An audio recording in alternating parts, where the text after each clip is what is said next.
But as it turns out, I often think about this. I was injured after my mission in football practice, which caused me to do other things. And had it not been for that injury, I probably would not have gone on to Harvard, would not have had nearly had the success in the career that I had. So it is true that God works in mysterious ways, and I feel very blessed and feel that I have that guardian angel watching over me. Welcome back to the Wilson Seneca podcast. I'm home for the holidays and here with my grandfather, Papa. Welcome to the podcast. Thank you. Where does the name Papa originate from? I don't think I've ever asked you, because I'll be referring to you as Papa the whole podcast. I think the only thing that's in my mind, I don't know where it originated, but I'm way too cool to be called Grandpa. Oh, yeah, is that what it is? So I want to be called Papa. There you go. Well, thanks so much, Papa, for, making the time and wanting to be on the podcast. You came to me hearing about my podcast and asked if you could be on it. So I'm excited that we've been able to make the time. Well, I watch your podcast, and you like to have various people, and I turned 82 on the 24th, so I thought that maybe this would be a way to put something together that when I'm dead and gone, that the family can refer to. Yeah, no, I definitely appreciate that, and hope to do it with more family members. That's what's been great about this podcast is I can go back and, pinpoint specific points and times and relationships that I had with, friends and people that I haven't met, but I think this one, like you mentioned, will be especially meaningful for our family. And you had a specific point where you wanted to start today in terms of the line of questioning and where you wanted to take this podcast. And that is Doctrine and Covenants, correct? Or did you want to start somewhere else? No, I think it's important for us to understand that the church was formally organized in Fayette, New York, in 1830, and that part of what was going on at the time was the spreading of the gospel and to get some people to commit to and be baptized in the church. And so Joseph Smith had some prophecies. And one of the things that we know from the Book of Mormon is that the Lamanites are of the house of Israel. And that he wanted to, by revelation, he wanted to get the work going among what he referred to the Lamanites or the American Indians. Yeah, I guess some important background for those who aren't familiar with me or my family is we are Native American. So I'm 25% Seneca Indian, which is part of the Iroquois Confederacy. The reservation is in upstate New York, kind of near Buffalo. And my papa grew up on the reservation.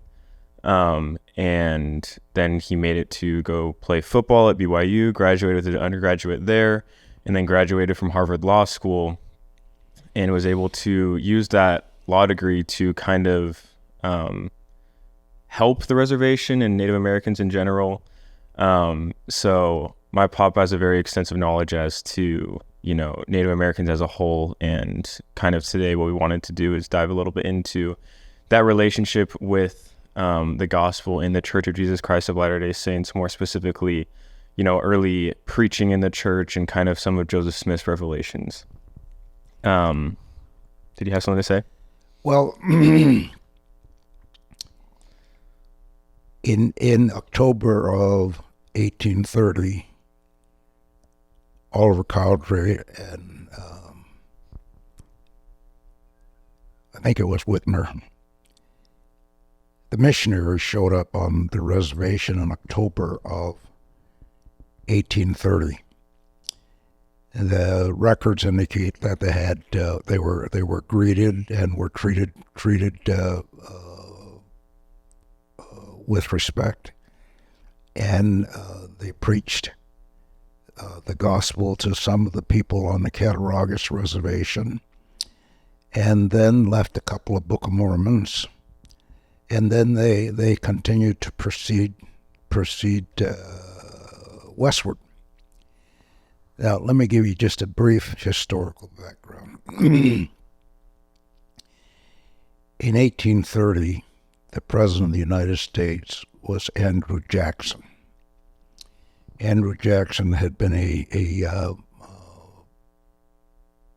distinguished general during the War of 1812 and was engaged in the Battle of New Orleans, and would kind of establish his reputation with regard to the many battles that he had participated in. During 1830, under his administration, Congress passed what is referred to as the Indian Removal Act. Under pressure from the southern states,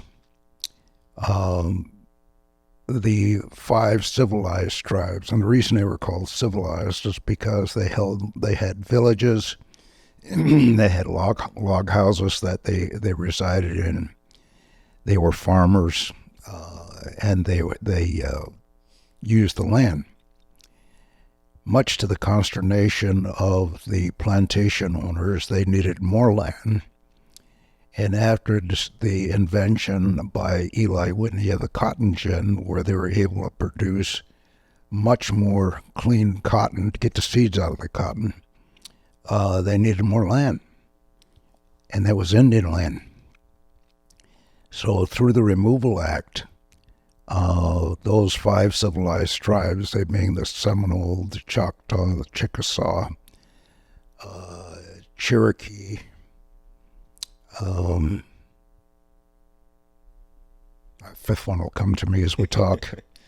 But the point being is that they were all removed from the southeast, and they were removed to what became known as Indian Territory. That was Kansas, which is now Kansas and Oklahoma.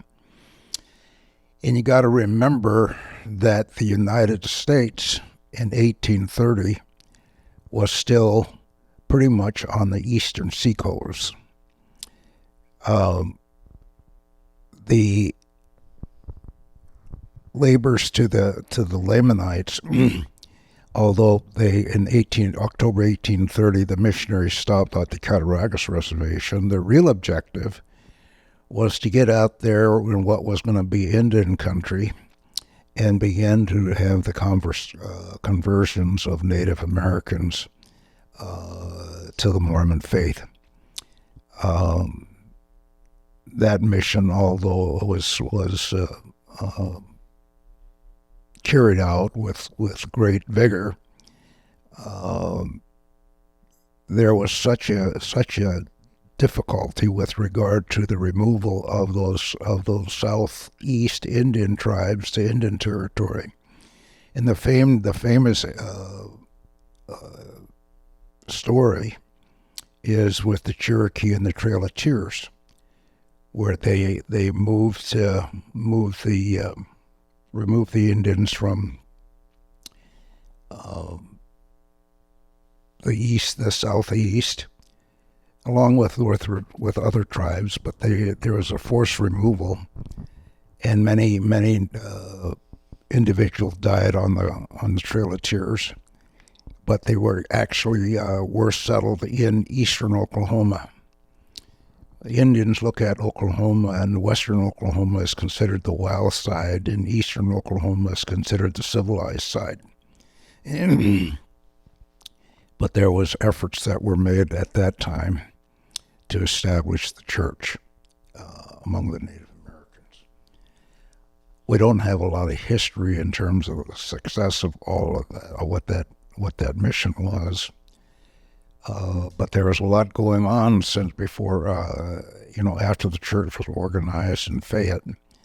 And then as they began to move westward, and of course, the rest of the history is pretty well documented as to how that took place.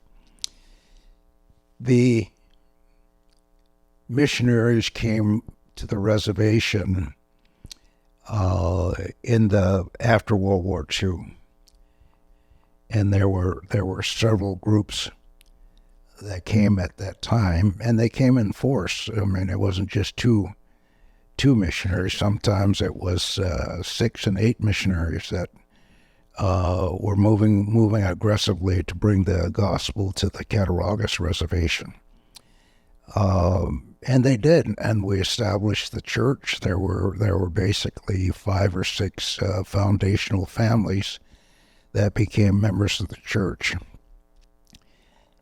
My mother converted and was baptized in October of 1950.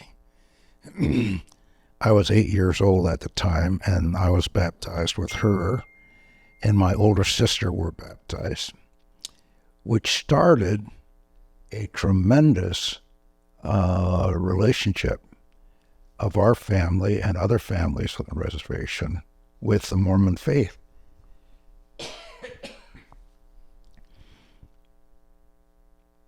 We met in various places, halls that could be rented. And I remember being a little guy and going to church. And I became good friends with the missionaries. And my mother treated them well, and so our house kind of became missionary central for the reservation, for those missionaries that came to the reservation. So I had an opportunity to be around a lot of the missionaries in circumstances outside of the formal meetings. And that had a tremendous impact on me. In 1959, I went out to BYU, and I had a athletic scholarship. And played football, freshman football in 1959, and played on the varsity team in 1960. Can I ask you super quick, because obviously to get a scholarship at BYU, you were a very successful athlete in high school. Can you tell me a little bit about how it came to be that you decided to attend BYU? Did you have other offers or opportunities at different schools, maybe closer? What was the decision-making process behind that?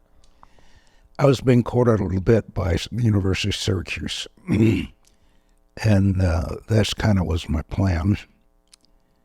And I had a mother who was very, very strong in a amazing way. She just had the capability of being gentle, having a soft touch, but a will of iron. And she was the one that decided that I was going to go to BYU.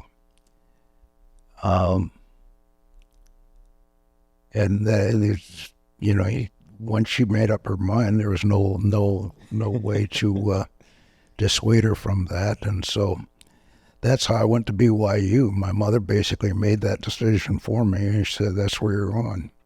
And it was the right decision. I had a tremendous experience at BYU. And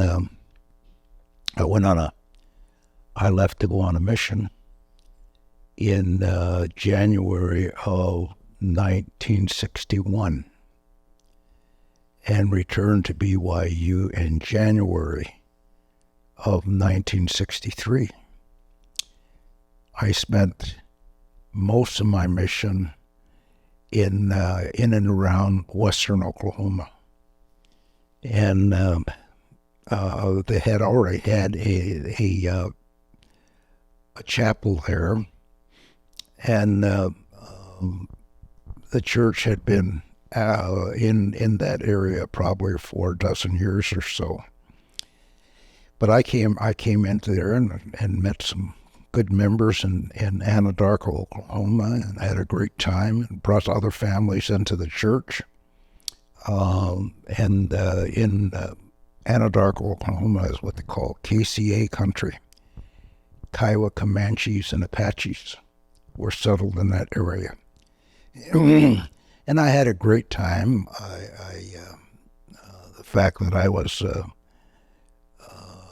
an Eastern Indian, I was a curiosity to many of the people down in Oklahoma because they had not met many people from the East who were natives.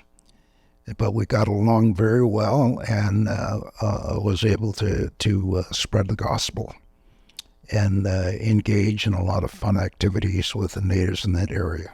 Then I got transferred. I was in Anadarko for a year, and I got transferred out of Anadarko to Elk City, which is in northwestern area of Oklahoma. And it's a home where the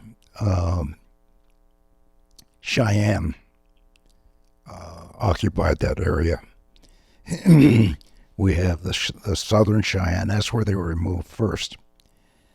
And then there's a movie out that talked about the Cheyennes going to their home country in the north. And they were successful in reaching that. And so we have the Northern Cheyenne now located in southeastern Montana. And the main body is still in Oklahoma. And they refer to themselves as the Southern Cheyenne and Northern Cheyenne now.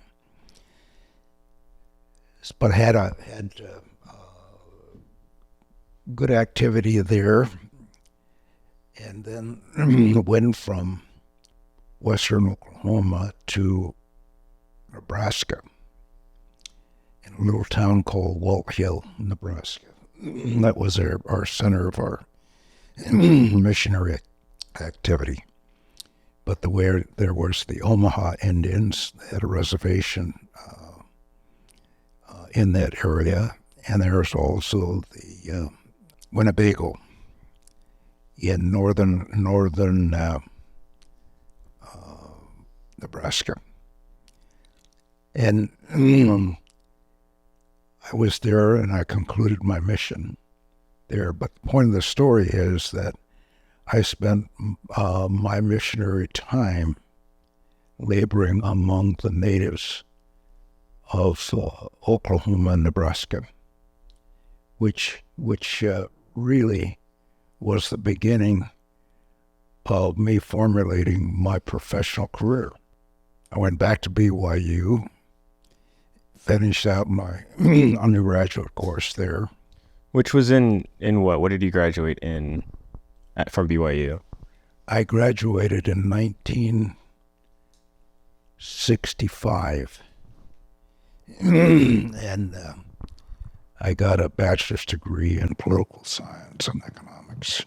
And upon graduation, I had met a young lady there that I was in love with, and I asked her to marry me, and she said she would.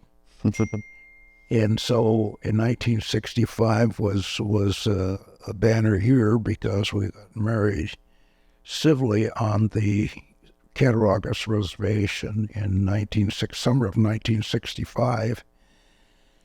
And then when we got back to Salt Lake, we got married in a temple, and the Apostle Spencer Kimball Really? married us. I did not know that. And that was fortuitous because when I was a youngster, when I first went to BYU, my mother, again, I told you she was a strong woman. We went to the church offices, and she went to see the patriarch and told the patriarch that we were there for patriarchal blessings. So I got a patriarchal blessing from the patriarch of the church. And it was a much more relaxed in 59 and 60s when I would have occasion to be in Salt Lake. Many times I I could just go to the church office building, and I'd just hang out in Apostle Kimball's office, and we'd visit. I mean, I don't want to give the impression that I was hanging out there all day long, but I'd just pay him a visit and would spend 15 minutes together and would talk. And he was interested in my progress and what I was doing and all of that. After graduation, we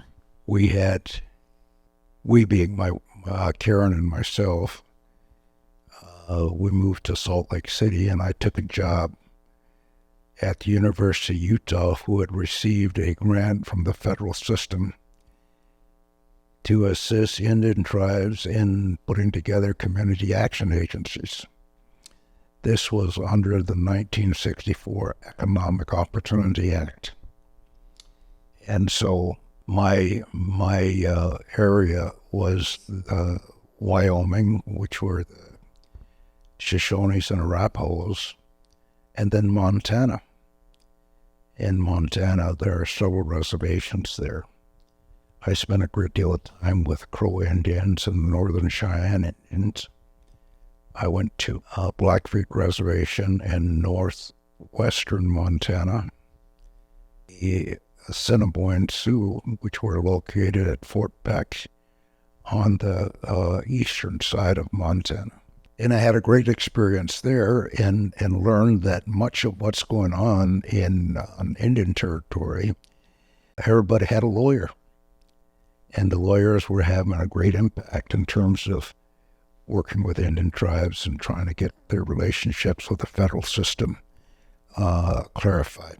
I did that job for 2 years and had a great experience there. And I was 24 when I took the job, and I was 26 when I went back to BYU and finished up the coursework for a Master's of Public Administration. And I had a family, and so I applied to Harvard.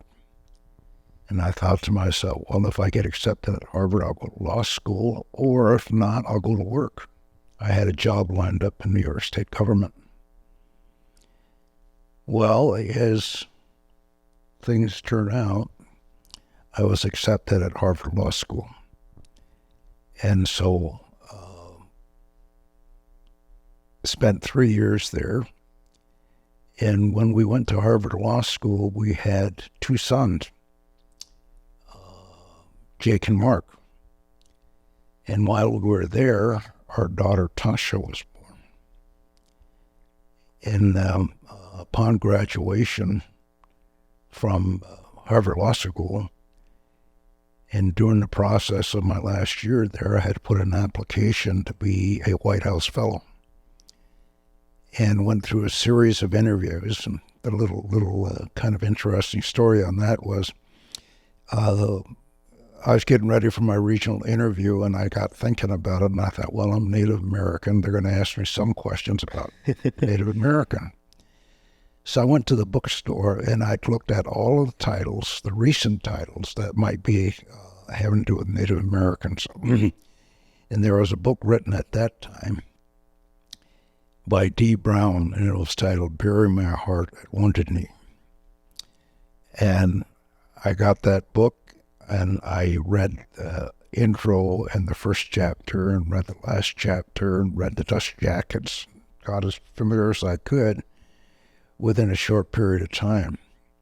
Got in the interview, and the first question out of the, are you familiar with D. Brown's Bury My Heart at Wounded Knee? And so I was able to respond to that question in a way in which was, well, whatever happened, I was moved from the regional office to regional interviews to the finals. And the finals was a 3-day experience in a facility with the White House Fellow Commission.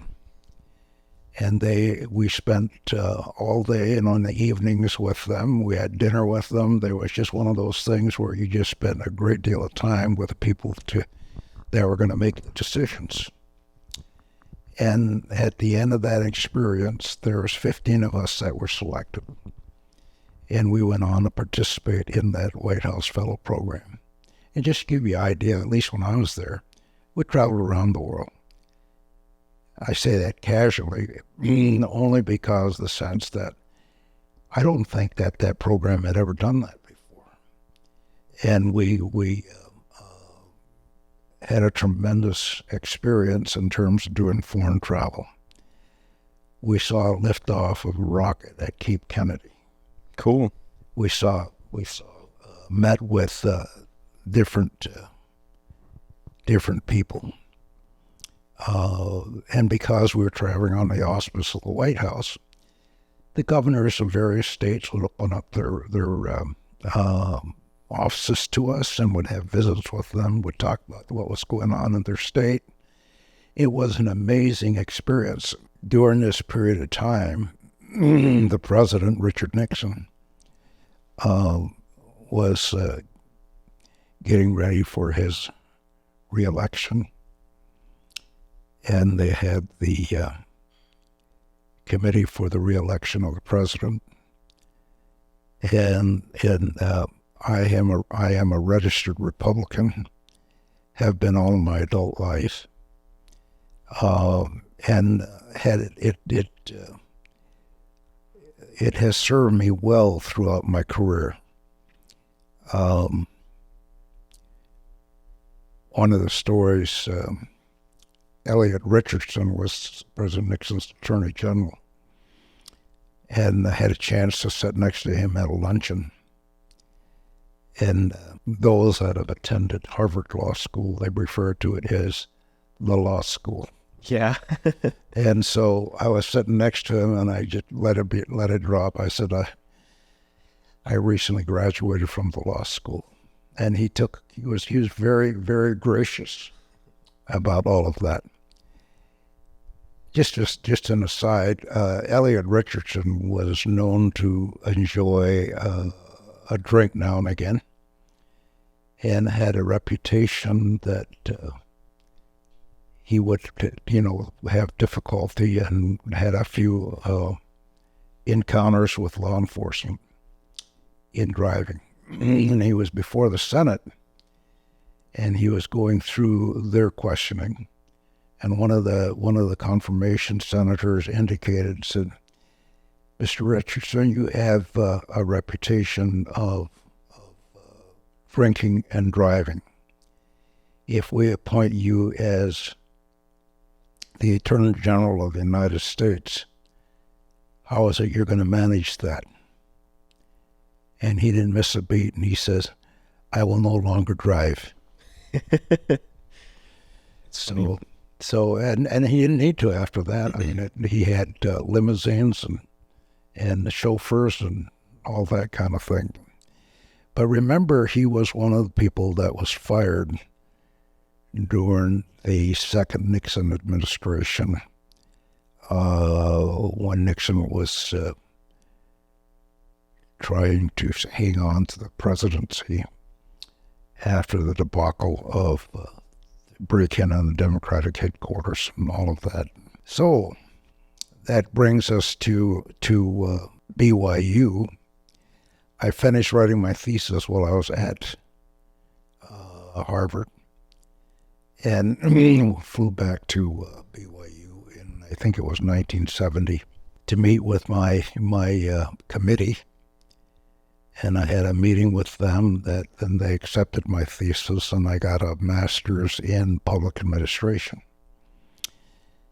And then upon graduation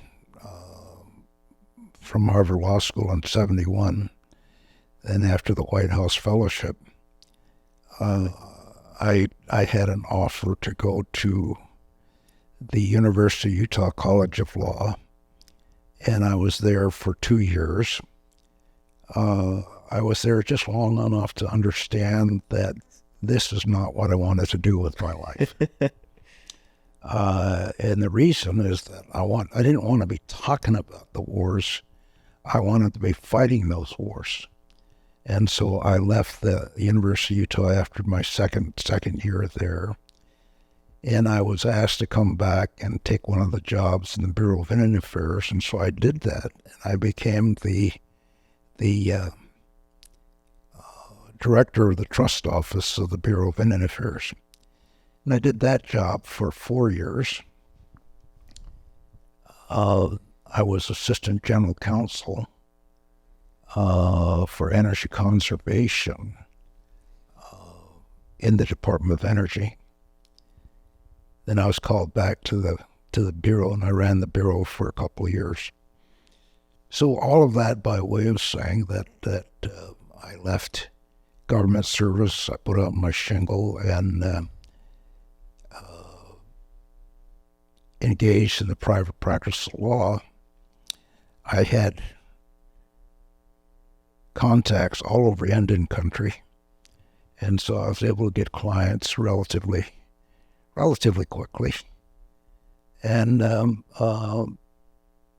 before I got any clients, in my marketing, Indian tribes would come to D.C. and we would call, and I'd call them or they'd call me, and they'd say, well, let's meet at your office. I didn't have an office. So I'd say, where are you staying? They'd tell me. I says, probably be more convenient for you. Let's just meet in the lobby of the Mayflower Hotel. And for the first 6 months, I officed out of the lobby of the Mayflower Hotel. Then I got generated enough income, had things going where I got a suite of offices across from the Mayflower Hotel on Connecticut Avenue, and was there for an extended period of time. And I had clients all over the country. I had clients from Oklahoma, California, Montana, Utah, the Seminoles in Florida. I had my practice really did. My law practice took off nicely, and I was able to raise my family and make sure everybody had opportunities to get educated. And I think I did some good work along the way. Interesting thing about BYU and those early missionaries, they created the circumstances, at least for my family, my siblings. We all went to BYU. My oldest sister graduated in nursing and went on to get a master's in surgical nursing at the University of Utah. And then eventually went on and got a law degree. My younger sister, Carolyn, she went to BYU, got her teaching certificate, got a master's in education. Then she went to BYU Law School and got her law degree. I guess they figured if I could do it, they could do it. And so all three of us have law degrees. And in 1982, I was selected as a distinguished alumnus of BYU. I was very honored with that designation. Then in around the year, either the late 90s or around 2000, my younger sister was named a distinguished alumnus of BYU. And I think in the early 200s, my oldest sister was selected as a distinguished alumnus of BYU. So we're all on the wall at the alumni house at BYU, along with a lot of other names that are on that list. So I guess where we are now is that when we start talking about the church and Native Americans, the question that I've struggled with in my own mind, if Native Americans are of the believing blood of Israel, Why are they not coming more, fighting their way into the church? I don't have the answer to that question. But let me give you a thought.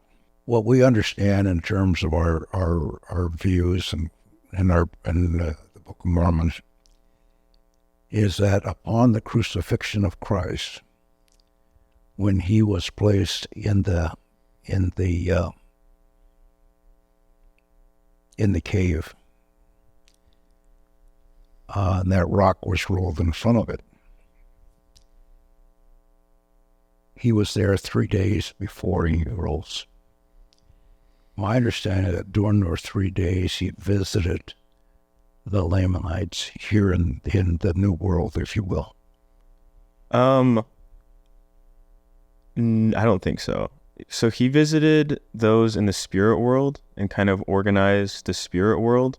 When he visited those in the Americas, he was already resurrected because they touched his hands. So that was after the resurrection, not while he was in the tomb, I think, if I'm not mistaken. Well, my understanding is that he did visit, and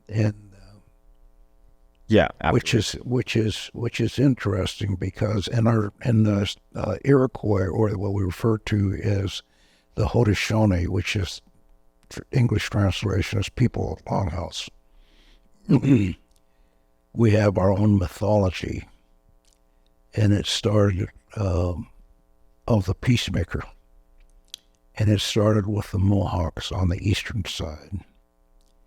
And the story is, or the mythology is that a grandmother took her young daughter, who was just an infant at the time, and left the chaos and instability of what was going on in the Mohawk tribe at the time, and crossed some water, and found an isolated place, and she raised her granddaughter. The story is that the granddaughter became pregnant, and the grandmother questioned her closely to see if she had lain with a man, and she had not. And so it is our story of virgin birth, and that the son that she had grew, and when he was got to the point where he could handle himself and survive on his own, he told his mother at that time, he says, I have work to do, and I have to leave. And the story is that he formed a canoe out of white stone, soapstone probably, and paddled across the water. And when he got across there, he met some other Native Americans, and he met Hiawatha, and he and Hiawatha became friends, and the peacemaker explained to Hiawatha what he was going to do. And he asked Hiawatha, he says, go to the various nations and let them know I'm coming. And so Hiawatha did that. And it was the what we call the Great Law of Peace. And the four corners, or the four pillars of that, is peace, equity, justice, and the good mind. And the good mind is interpreted as putting the people first before yourself. In other words, looking after the collective rather than your own individual. So the good mind was basically having that attitude of protecting and caring for the people. And that was the peacemaker's message. And as a result of all of that, they were able to stop the warring among the tribes that became the Haudenosaunee, or people in Longhouse. And the people of the Longhouse were the Senecas on the western door, the Mohawks on the eastern door. Their little brother, which was for the Senecas, which were the Cayugas, and for the Mohawk, which were the Oneidas. And at the central fire were the Onondagas. And they would gather and they would hold their conferences and they would make decisions about what the Haudenosaunee organization, or what we refer to today as the Iroquois Confederacy. They would make decisions about collectively for the good of the people of the five, and later the Sixth Tribe. Referred to the Six Nations because in 1723, the Tuscaroras, who had been, their homeland was in the Carolinas, had gone into major battles in that area, and they were defeated by the colonists there, and so they migrated north. And they resided amongst the Senecas, and the Senecas provided land for them to be on. And so in 1723 or shortly thereafter, the Tuscarora became the Sixth Nation of the Haudenosaunee. Awesome. Yeah, thank you so much for sharing that. I think, just kind of the question that you brought up, it reminds me of something that Michaelin shared in one of the previous episodes. Just that, something that she has encountered a lot today in relation of Native Americans and the church is that there kind of is an interesting perspective on that, in the sense that, a lot of people are rejecting Christianity as Native Americans, as they view it as the religion of the white man. And, it is interesting to see how the gospel reaches those Native Americans in specific. And it's also interesting, as you mentioned, that, when we read the scriptures, the Book of Mormon specifically, it mainly focuses on those Lamanites, the Native Americans of the past. Something that, because we're kind of nearing the end, something that I definitely did want to ask you to kind of share about was what we were talking about the other day, about you receiving this Book of Mormon and the challenge that you accepted. Could you talk a little bit about that? Yeah, I've been inactive in the church for a number of decades. And about 2 weeks ago, I received a copy of the Book of Mormon in the mail with a note. It's somebody who knows me. They didn't give me any indication when they said there's no return address or anything like that.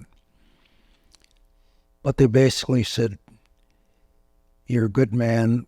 We need you to re-engage with the church. Read the Book of Mormon and put it to the test." So I accepted that challenge. I'm in the process of rereading the Book of Mormon, and I'm going to put it to the test. I'm going to read it. I'm going to pray about it, and I'm going to ask God to let the Holy Ghost work. And if it does,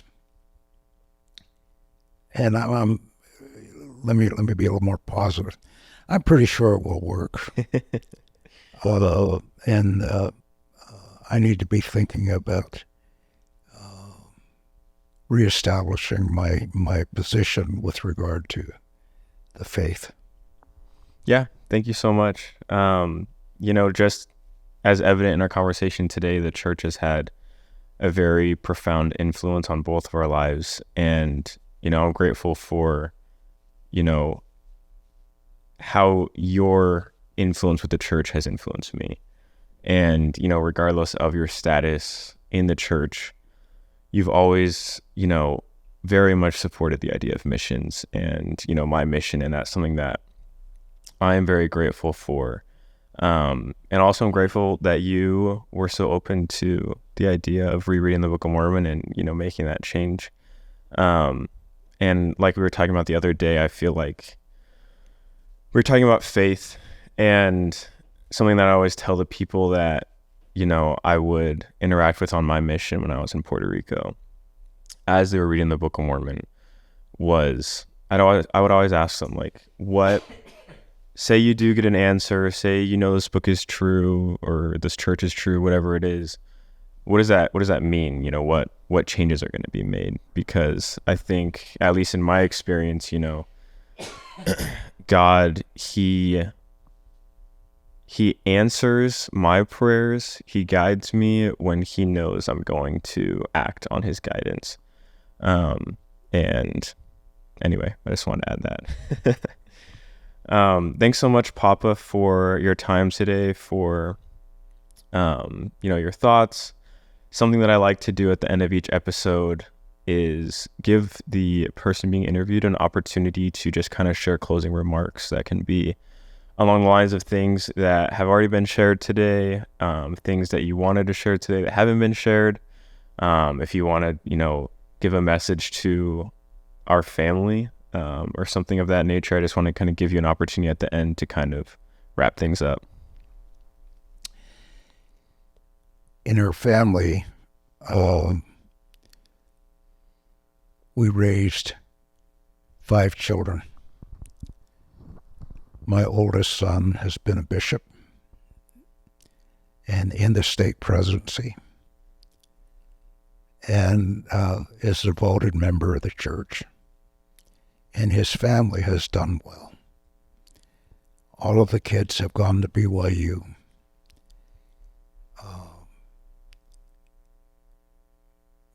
All of my children went to BYU.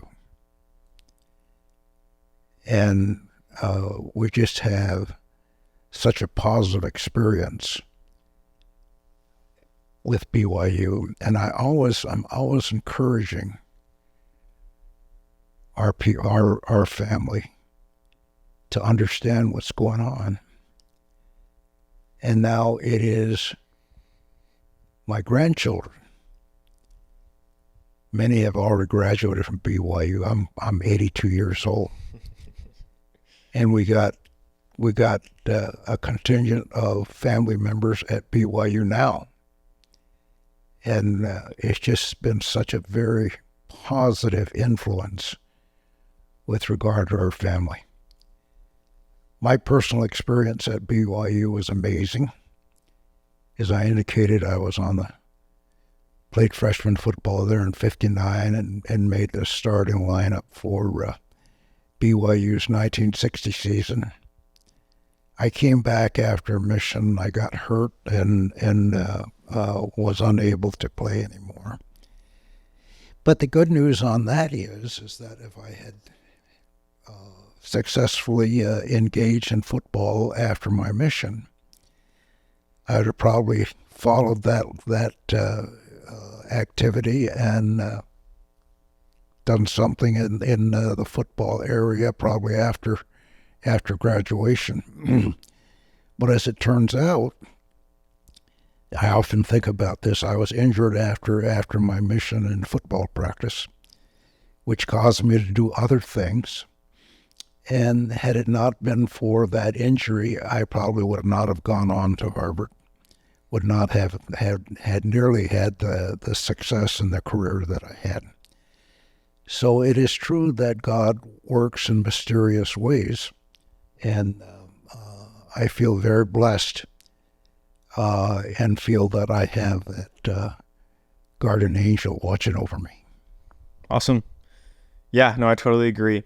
Thanks so much, Papa, for wanting to be on the podcast, for making the time, and for all that you've shared today. And we'll go ahead and end there.